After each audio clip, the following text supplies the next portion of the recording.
being on the verge of suicide and being as low as any man can go to being on the biggest stage in the world with the world watching. If that ain't a miracle and a turnaround and a true show that anybody can come back from anything, then I don't know what is.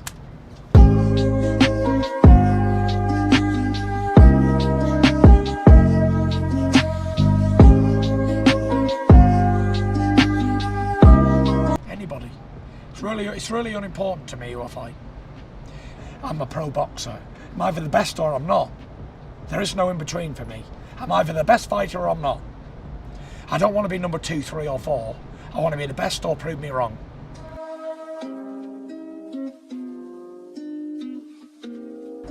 I was winning. You know, you come to Las Vegas, right? You've seen the movies, you've seen all the TV shows and all the big fights. You come here and you see your face up all over the show. Billboards everywhere and big TV screen, massive on hotels and full-size hotel screens. I look at that and I go, oh, that's Tyson Fury. Wait a minute, that's me. Dream come true.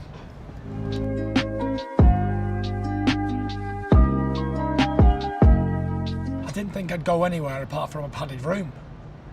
That's how down I was. So to be here now a couple of years later after that, it's not only a miracle but a blessing from God as well. After only 2 years ago, being on the verge of suicide and being as low as any man can go to being on the biggest stage in the world with the world watching. If that ain't a miracle and a turnaround and a true show that anybody can come back from anything, then I don't know what is.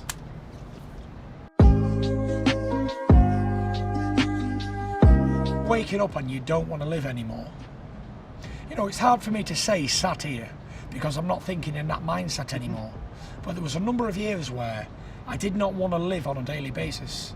I said to God, why have you let me wake up this morning? Why didn't I die in my sleep? And I had no real reason. There wasn't one thing that made this happen. This is a continuous journey for years and years and years of depression and anxiety.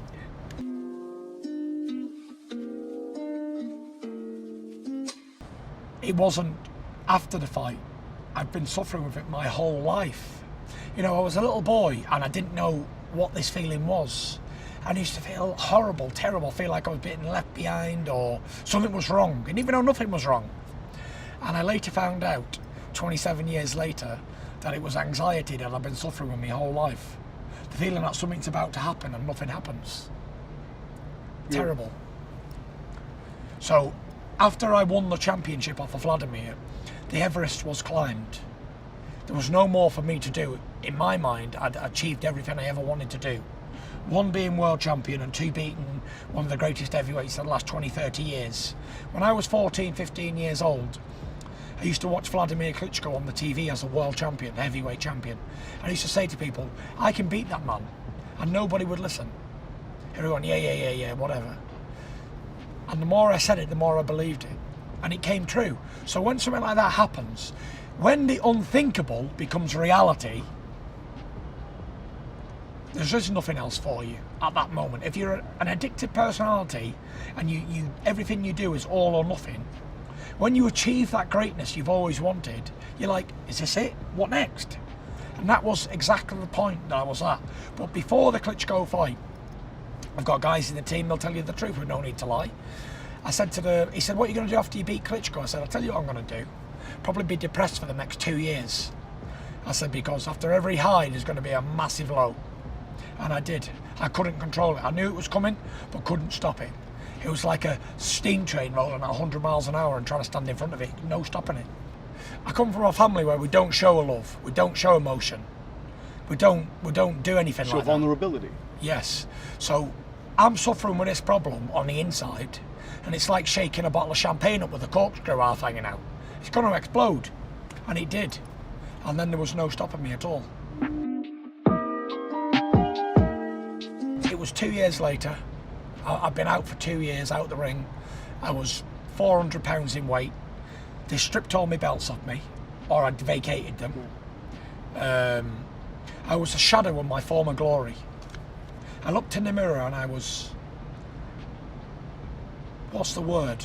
What could I, embarrassed, ashamed, let down, disappointed. There isn't a word that I could use that's worse enough that I could say. I looked at myself and I thought, you're a failure. But at this time, I still wasn't educated on mental health.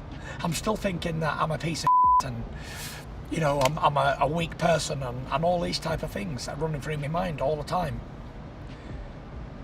And it was only when I saw doctors and professional help, people who specialise in these problems, that I was coming to grips with what I was suffering with.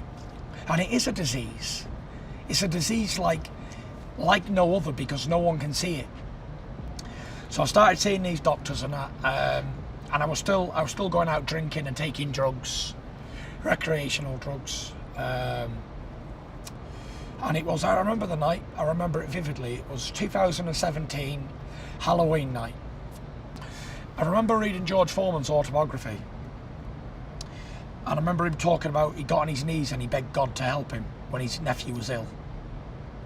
So I did the same. I got on my knees and I poured my heart out. I was crying. It was all wet down my chest.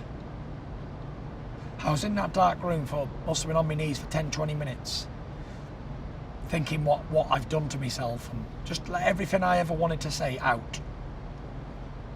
And when I got up off that floor, I felt like I was 210 pounds. For the first time in over 2.5 years, I knew what I was going to do and how I was going to do it. And that was regain being the best heavyweight on the planet again.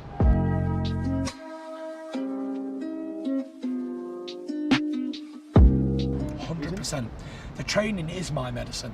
I used to think all along it was boxing, but it's not. It's keeping fit.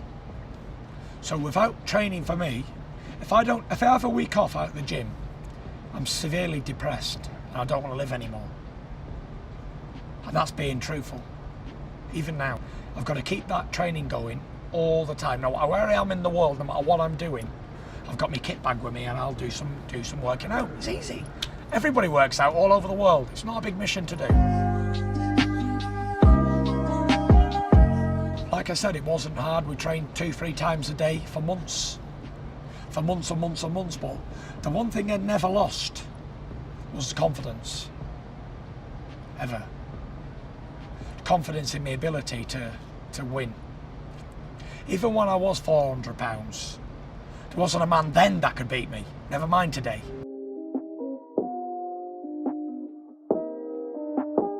I want them to see that there is a light at the end of the tunnel, because no matter what they're going through in their life right now, I've already been there and done it, and will continue to go down that same path until the day that I die.